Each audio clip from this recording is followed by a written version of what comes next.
Hey guys, it's Janice at Ozark Family Homestead, and I think we're going to have a little heart-to-heart talk today in today's video. That's my plan, at least. Of course, we will see how it ends up going. Right now when I'm filming this, it is December 31st. It is the last day of 2025. And it's also the last day that Rebekah is a 4-year-old. So tomorrow is her birthday. I'm filming this now because as soon as we eat lunch, we are going to head out. We're going to go to town. We're going to see a movie with friends from church. And we're going to go see David, the animated movie David, in town. So that's our plans for this afternoon. But I've been thinking over the past several weeks, actually, about how did this year go, what changes need to be made for next year. There are some family changes coming up next year, and it's a different season. And so you guys are important to me. You're important to our family, and so I want to share things with you, kind of give you a heads up about what's going to go on. My intent in this video is there's some things outside that I want to show you. I thought about showing you guys some things in the pantry because there's some changes there. There's a book that I'm reading. There's just some things I want to share. So we're going to see how this video goes, and I hope you guys enjoy it. So here we go.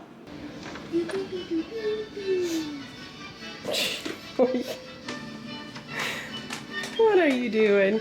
I'm playing this song on repeat. On repeat because you like this one? Oh, and I like playing with those. Where's the thing at? I don't even see it. Oh, you've got it over here. From Little Einstein. Is it?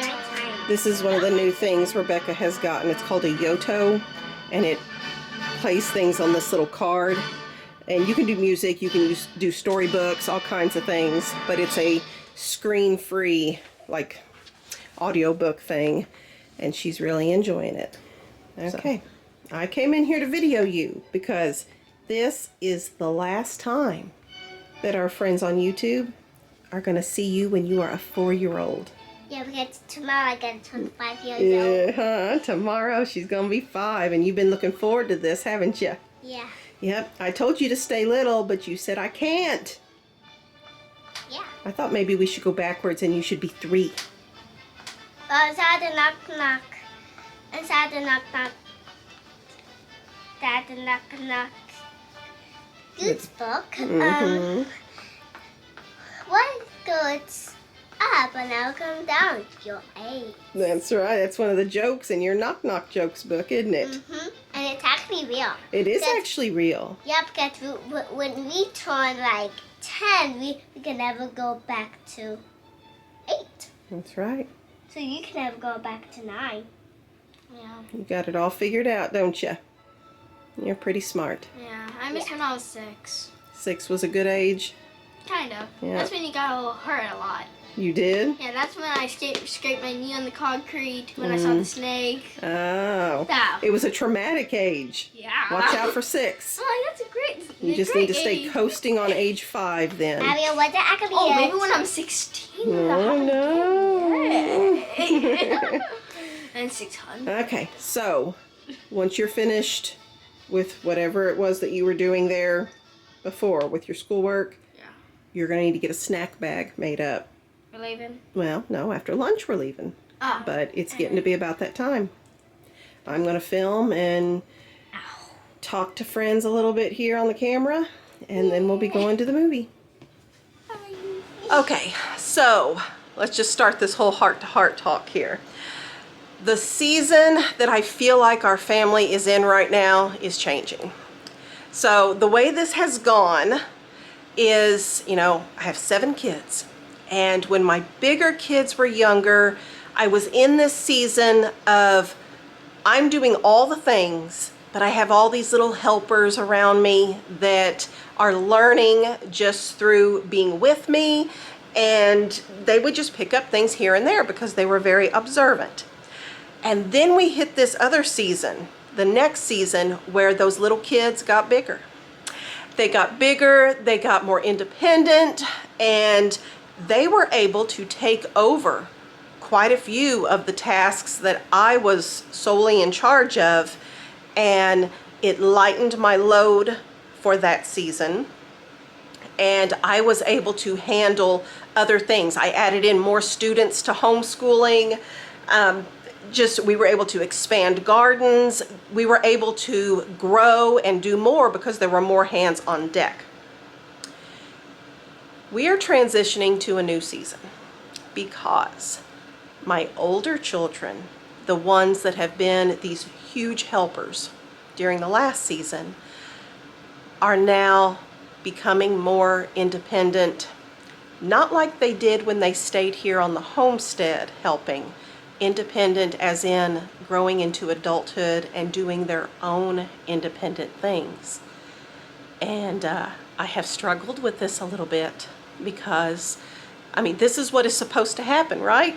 We have a lot of mamas on here that are older than me that could be my mama. And I know that this is the way it's supposed to be. But it's still hard. The transition is hard, and we are transitioning into that. So my olders are not leaving my nest just yet, but they are definitely spreading their wings and starting to do their own things. So I am back in that prior season again, I feel like, where I have my younger batch of children here, and I am going to be going back to being the primary person accomplishing tasks with these younger ones there, observing and learning all over again. The cycle's just going over again with the younger children, while my older ones are spreading those wings. So because of that, things are changing around here. We've had some family discussions. We've come to some hard decisions, and there is peace in those hard decisions, but it's just weird to be at that point. So that's kind of what I want to segue into here, is here are the things that we are choosing to change because of this new season of life. So our first stop here is we are going to go into the laundry room, and I'm sorry, the lighting's bad in here, but it just is what it is. Because one of the things that I have chosen to change, you guys know that I have always had a stockpile of food. And I do intend to still keep somewhat of a stockpile of food, but it's going to be different. I'm making some changes.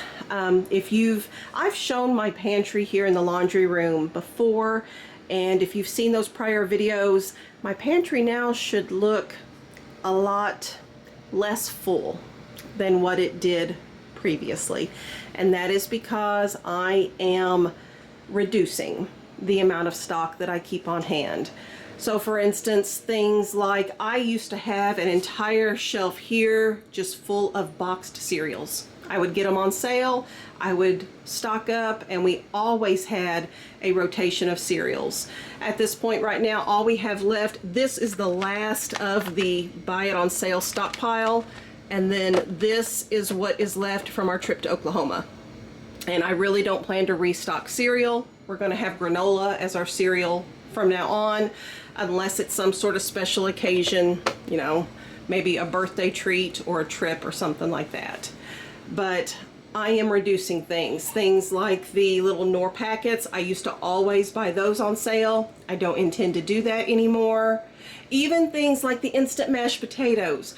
I used to go through at least one box per month because we would gather with our home church group that would do Bible study, and there has been an issue. We've not been gathering because the matriarch of our Bible study group had a significant medical ordeal and was in the hospital for a month and a half, and we have not been gathering because of her health not being like it was before. So I've not been going through my instant mashed potatoes, but I'm going to have a lesser stock of those things. Things like back in here, all of the pastas and whatnot, I'm no longer buying the regular white flour pasta. I'm transitioning only to using the whole grain, so I'm not going to have any of this rotini type pasta. My intent is to only keep enough egg noodles in the house for a meal and keep some of the penne whole grain for homemade hamburger helper. And all of this lasagna noodles, I don't plan to keep lasagna noodles in the house at all. So my plan is to be reducing the amount of things that I am keeping on hand, because I'm not going to have the time or the mental capacity to handle managing, because it is a job. It is a job to manage these things. I mean, I've got some things there up top, and I've got some empty spaces now. And before, I never had empty spaces of anything in here. Now here on the other side, I do have my buckets of grains and things like that. And believe it or not, guys, I have lessened my stockpile of grains. The spelt here, the oats, and then the wheat there. I used to have a considerable amount more, and I'm just not resupplying it. So there is some peace there. I just had to take something off my list, and that is it. I do still intend to preserve, you know, our home things like the freeze-drying milk, and there's the freeze-dried peaches, freeze-dried strawberries, cabbage, more peaches, dehydrated bananas. I do still want to have time to do preservation. This is homemade apple cider vinegar there, but less stuff here for me to have to deal with. All right, we are going to head outside. A little bit muddy here in the front yard, but we did, here, let me see, had s'mores last night. It was cold, but out by the fire here made it pretty pleasant. So I'm bringing you outside because I'm going to show you something else that is going to be a change this year, and it has to do with how we are going to be utilizing our homestead. We've decided to make several changes, and again, it's bittersweet as well, but we will go over those next. Okay, so I will explain the reasoning behind these changes coming, but first of all, I want to go ahead and show you. Regular viewers have already seen this. This is our main garden. This is the garden that was here when we bought the property. For the most part, we did expand it. It was smaller, but this plot was the main garden, and so we've always farmed this. And the state of the garden now kind of shows you how overwhelming things have been as we are changing seasons here. So this is the main garden, which we intend to still grow things on this next year, 2026. However, I am now going to walk out to the second garden. The second garden is a patch that we reclaimed. Oh, here comes Catty Cat. Oh, she's just going to lay down. And do you want me to rub your belly? She says, hi, Mama. Anytime I come outside, she wants to be loved on. I know, girl. You enjoying the warmer weather? It has been down in the 20s and 30s, but today it got up into the 50s. So I bet that old girl likes that. Okay, like I was saying, second garden. This was just pasture.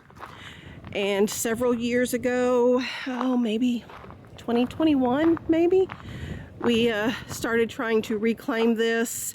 Once the greenhouse and things got built, put in some things back here. And this is what we're letting go of this next year. So all of this mess that you can see, there are old okra plants in there with the seed pods still attached. There are, okay, the buckets and the rocks, I guess I have to explain those. The buckets and the rocks were there to protect cantaloupe and watermelon that were growing on the ground because the turtles would come in and eat them. So, and the raccoons. And so they would be covered up with buckets overnight with a rock on top to try to discourage raccoons and such from nibbling on those melons. So this here, this is on the project list. You can even see there's a trap back there still left that hasn't been cleaned up either from trying to capture the critters that were eating up the garden. This is all going to be removed. We have decided to just not do this for 2026. Clean it all up so that it can be mowed down better, and we can focus on that main garden. Okay, so the reason for this big change in the amount of garden space that we have decided to do. Sarah is she just recently turned 19. She is out of high school. She has been in college. She's been taking college courses since she was 16. And she is nearing the end of her first associate's degree. She plans to get more, but her first associate's degree. So for this semester that is coming up in the spring, she is actually going to be taking 6 college courses, which is a lot. Because also, in addition to that, one of those 6 is a science course with a lab. It is a 4-credit science course, which makes it, a bigger than usual course in and of itself. But 6 courses is a pretty heavy load for a college course. And she has been our primary gardener for years. She has loved gardening. She has done a great job with it. It has freed me up to do other things like a YouTube channel and teaching extra students and things like that. So it's going to be a big change for our family since I'm going to be the one in charge with some younger children as my helpers. So we have decided that only focusing on the main garden that I showed you first is what we need to do for this year. And obviously it's smaller square footage there, so there's going to be fewer things grown. I do have a few raised beds that I will still be able to utilize, but this is where we grew melons and all kinds of stuff, things that take up a lot of space, but it's too much to handle during this season. And we're trying to minimize the stress and the overwhelm and just do what we can do with the time that we have. And so that's the main reason we're making these changes.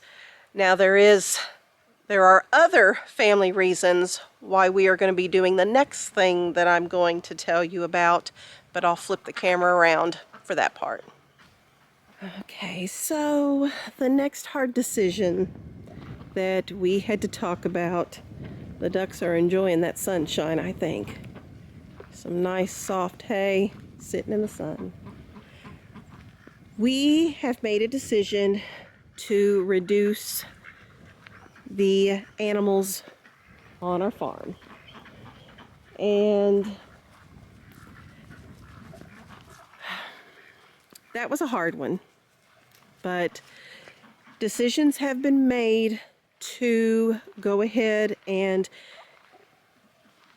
get rid of most of the goats. So initially we had gotten goats to be our dairy animal, to provide our family milk.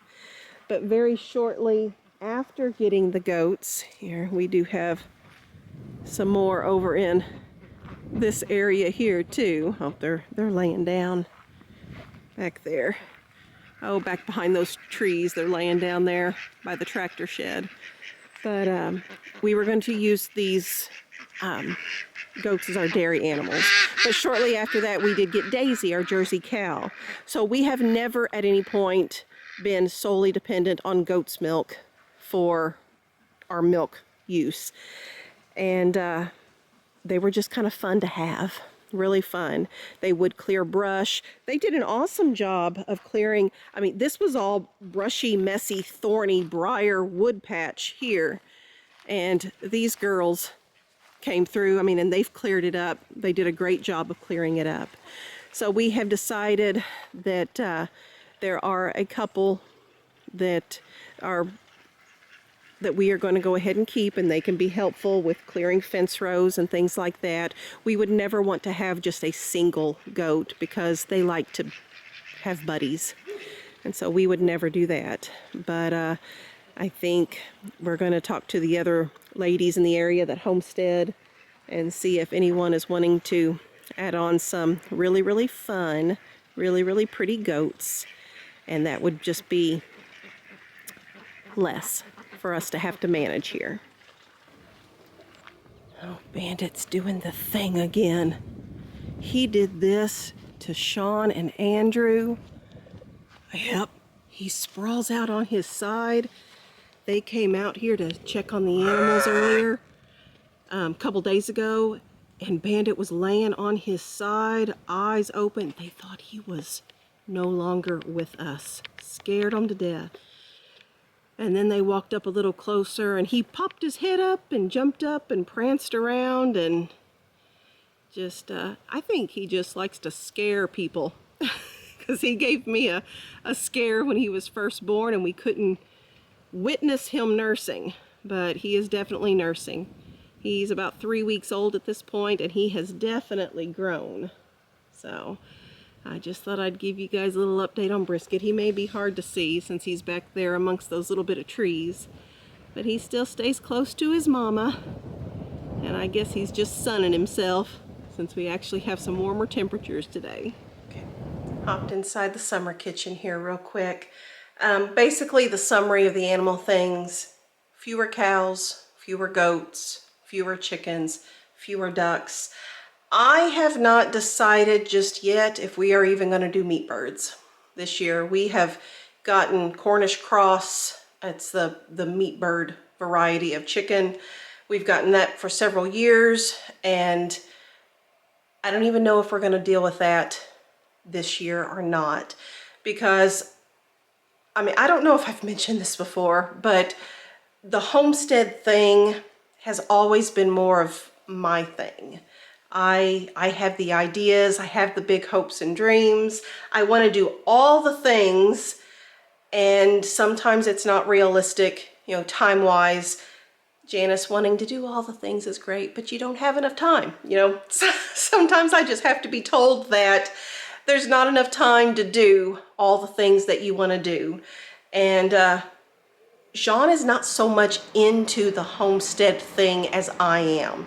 He was born and raised in town, and he will tell you himself, when we bought the property, he did not realize how much work went into maintaining a property, just the mowing and, you know, managing trees and all that kind of stuff. He didn't realize that. Now, I didn't grow up on a homestead, but my dad is a commercial farmer. And so I feel like I had a better idea of just having land, that it's work. But so he's never been as into this as I am. And I just think right now it's probably healthier for our family, given this new season that we are entering, that we minimize some things. And so that's why I am even debating not doing the meat birds this year, not raising them out. And part of that is because I do know how to watch the sales and get the cheaper boneless, skinless chicken breast and leg quarters and all of those things. And I feel like, I mean, we would actually save money. In the long run, we would save money by just buying it at the store. Now, I don't feel like it's as good of a quality as if it's home raised on grass and all that good stuff, but our time is worth a lot too. So I'm leaning hard into just not doing meat birds, just buying everything at the store for this season, keeping less on hand. I'm trying to knock things down that are in our freezers right now, and just a little bit less for this point in time. Well, where did it go? When I was in the summer kitchen there just now talking to you guys, I peeked out the window and I saw that surprise guinea. He, whatever it is, walked right past there and went this way. It's around here somewhere. I was gonna pop out. Oh, I see it. It's over here on the side of the other chicken tractor. It is still roaming around. Okay, here I am talking about reducing the number of animals and such that we have, but we might have to get some guineas because having a single lonely guinea over here is just not what we need to be doing.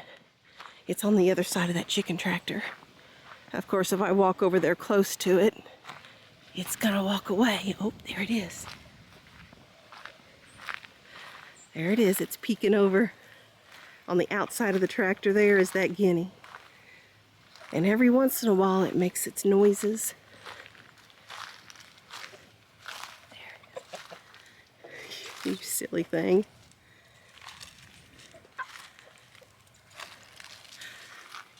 It's running away. Yeah. It doesn't like to be gotten too close to. So much work to do in this garden. I'm telling y'all, this space is going to give us plenty of work this year. And oh, there it goes. Run, guinea, run. We're either gonna have to find it a new home or get it some friends, one or the other.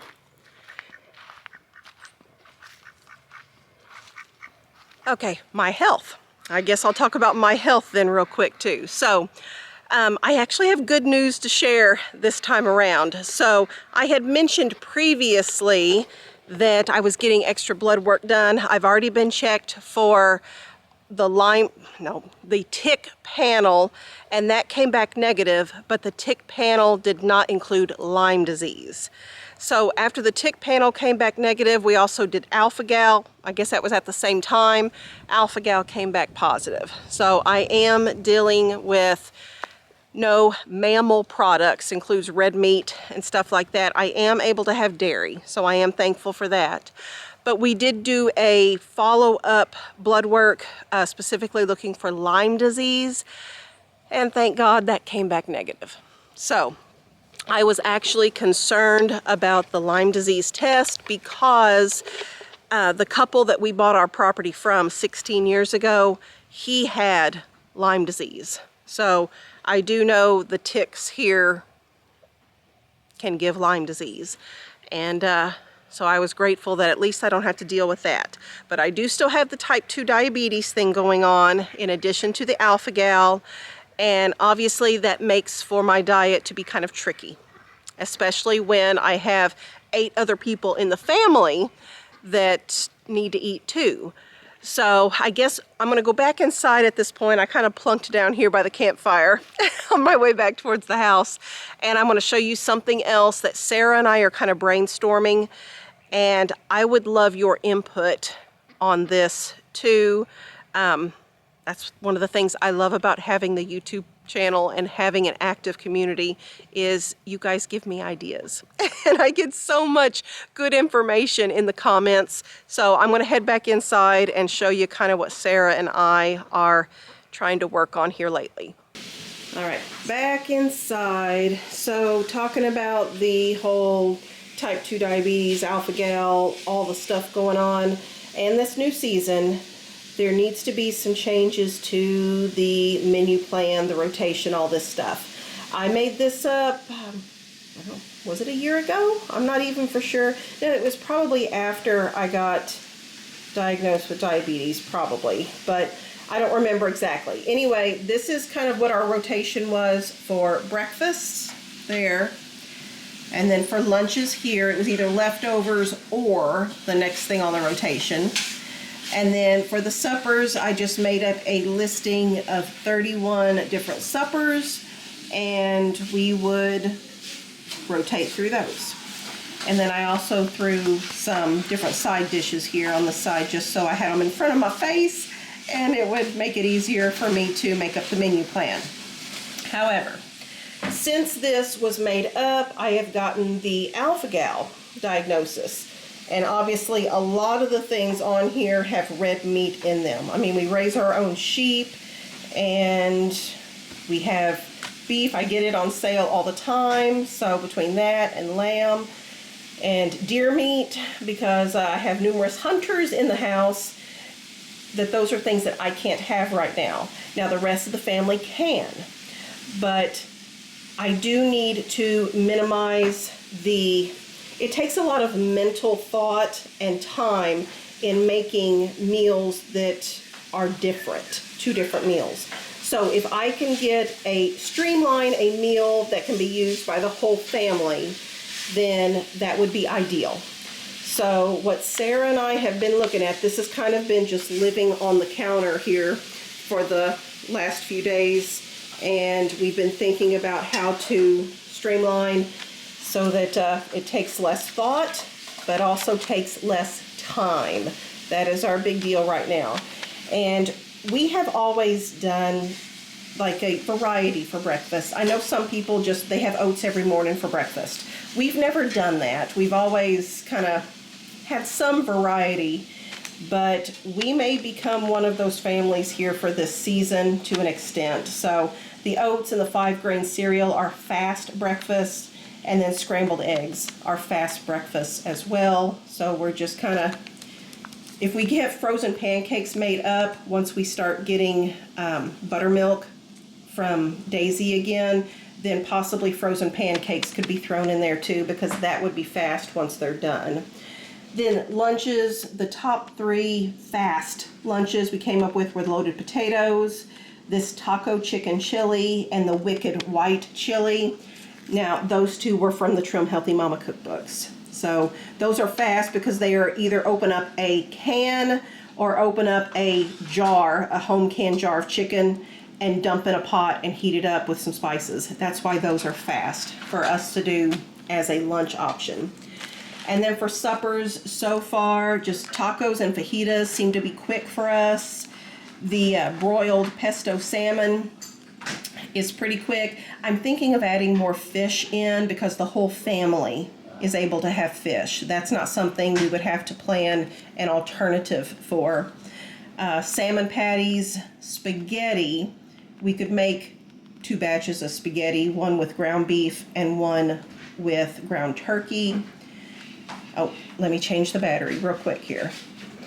I'm back. Anna's getting snacks ready because when we get out of the movie, I'm going to have children wanting snacks.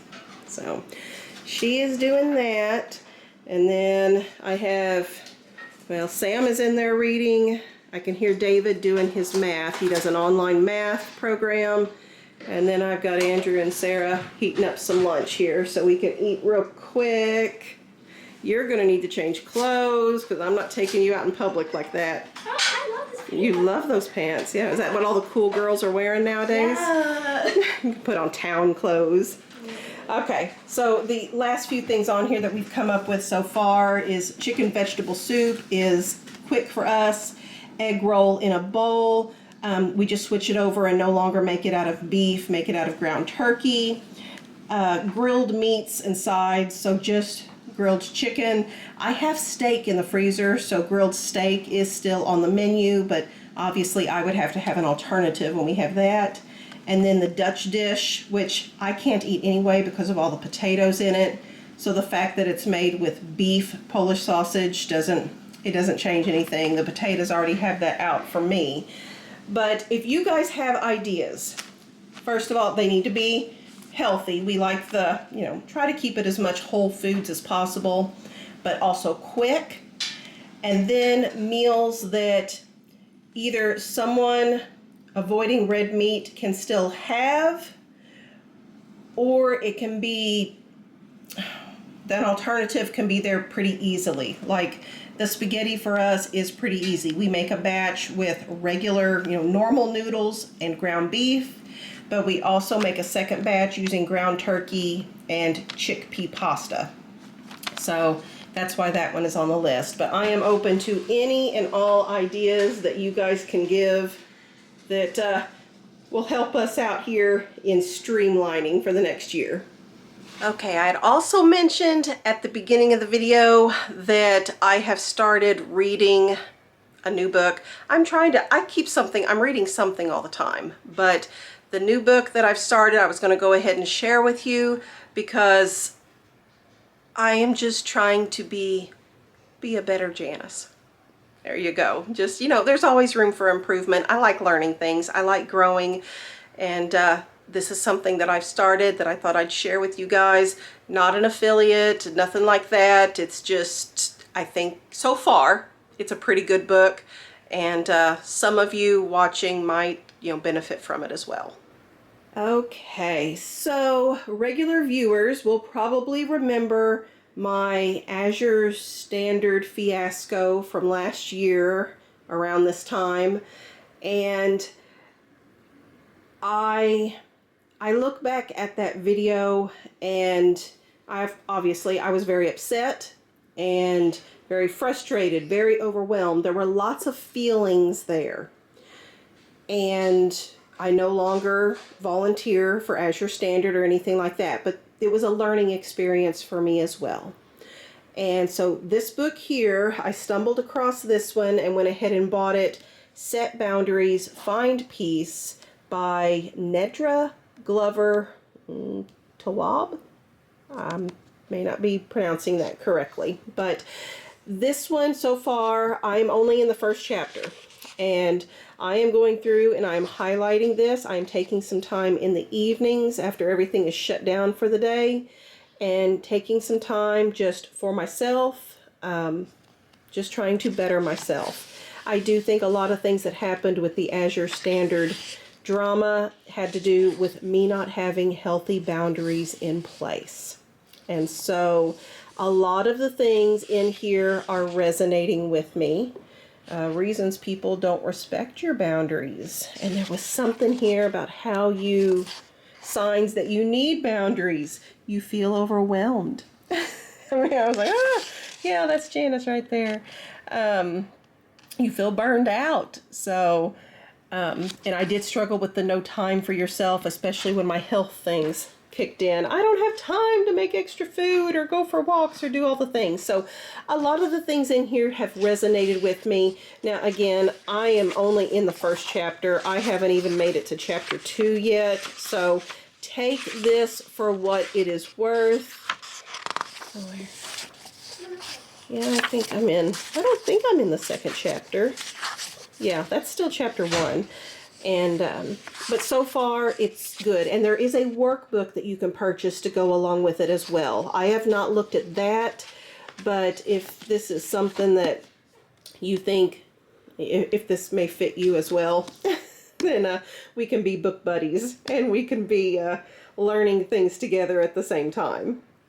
So that is all that I can think of off the top of my head that we have discussed up until this point as far as changes for 2026 go. But that doesn't mean that more might not be heaped on there, because, and I don't know if it's because, okay, so I'm 48 years old. My older children are doing older children things, and I'm just really contemplating how short of a time we have with kids, how short life really, the older I get, I feel like, the less time there is, which is the truth. And so nearing 50 years old has been messing with me a little bit here, of time is so fleeting. How do I want to use that time? Rest is good and zoning out is good, but I just don't want to have regrets. I want to use my time wisely. And I've been thinking of what really brings me joy, what is something that I absolutely want to have as part of my life, and what things can I let go so that those really truly important things are still there. And when I try to put myself in my shoes, 10 years from now or whatever, what will I want to have made sure was a part of my life, was a part of the children's lives?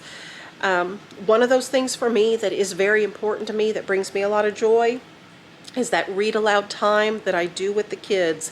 At breakfast, we read something out of the Old Testament and in the Bible, and then also we have a rotation of core subjects: science, history, geography, grammar, all those things. I enjoy that. At lunch, we have a read aloud, a novel of some sort, either historical fiction or just for fun fiction. We do that at lunchtime, and then at supper time, we read out of the New Testament in the Bible. That read aloud time, that connection with the kids, the discussions that we have at the supper table, I love that. And 10 years from now, I want those memories. And I want our kids to have those memories. That's important to me. And I am willing to give up a lot of things in order to keep that as a core part of our family culture. So I'm learning as I go here. And again, I mentioned it earlier. Okay, so I know that the majority of our YouTube viewers are in an age demographic that are, you know, female, but also old enough that you're my mom's age. Share with me, please, in the comments, those of you that have been where 48-year-old Janice is at right now, if you could do it over, share your wisdom with me. I would really, really appreciate what, in hindsight, you now know was very important and what was not as important as you thought at the time. I would love to learn from your experience because I only have one shot at this. I have one life and I want to do it right. I want to do the best that I can, and yeah, there's that. So just been a lot of thinking going on, reevaluating.